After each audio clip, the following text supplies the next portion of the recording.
Malana dam फट गया है।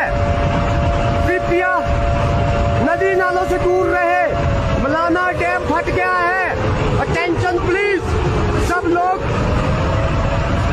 नदी नाले के पास रहने वाले सभी भाइयों से निवेदन है कि वो सुरक्षित स्थान पर जाएं।